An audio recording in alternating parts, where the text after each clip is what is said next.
Over the past few weeks, I've played a couple of marathon golf days to raise money for the First Tee and the American Cancer Society, but our next guest is truly going to go the distance on the golf course for a very good cause. Roger Catlett is here this morning to tell us more about the Folds of Honor Foundation. Roger, appreciate you being here today, morning. buddy. How are Thank you. Let's talk about, first of all, you're going to be out there at the Blackthorn Club on Monday playing as many holes as you can. And tell us about that hole. You did this last year, and you got rained out a little bit. We started last year about 7 p.m. We're going to probably try to start a little bit earlier than that this year. Last year we got to about 130 holes, and we had an evening thunderstorm rolled in and washed us out for the evening. And so we were cut short a little bit of what we were trying to do, but we had a good day nonetheless.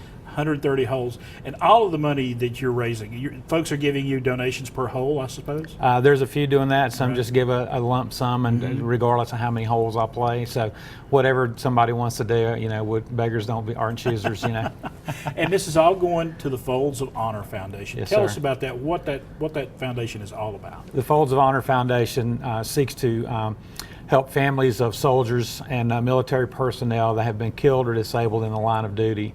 And so when they need educational opportunities, many of those families don't qualify for public assistance and things of that nature.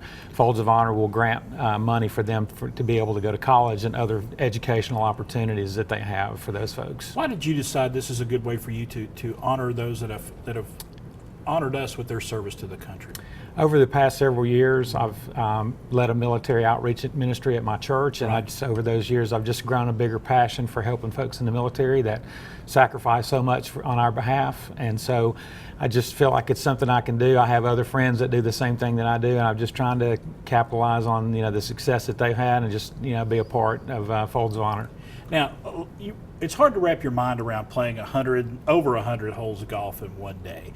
Talk us through that whole process, how you go about doing it so quickly and getting so many holes in during the day. Well, the biggest key is the Blackthorn Club has been very gracious to let us use the course on a Monday when they're closed, so there's almost no one out there. And that also takes some students and some young men from my church, and they act as spotters, and so they locate the ball, they shoot the yardages, they fix ball marks, rake bunkers, anything that slows me down, they take care of that. So I spend my whole day just hitting shots and driving to the next shot, and so we're averaging about an hour and a half per round. An hour and a half per 18 holes? Yes. And you told me that last year you were shooting under 80 for a lot of those rounds. I did. I played whichever tees are closest to the cart path to minimize the time. So a lot of times that might have been the shorter tees. So it helps to shorten the golf course up and hit shorter clubs into the greens. It kind of minimizes some of your errors and things like that when you can hit shorter clubs. And so it's more about the speed and how many holes we can get in than what tees we're playing.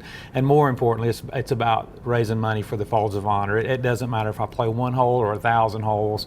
It's about helping those families, and that's what the day is really about. All right, Roger Catlett, thank you so much for joining us today. It's foldsofhonor.org for more information, and help out this young man as he's helping out those that have paid the ultimate price for our country.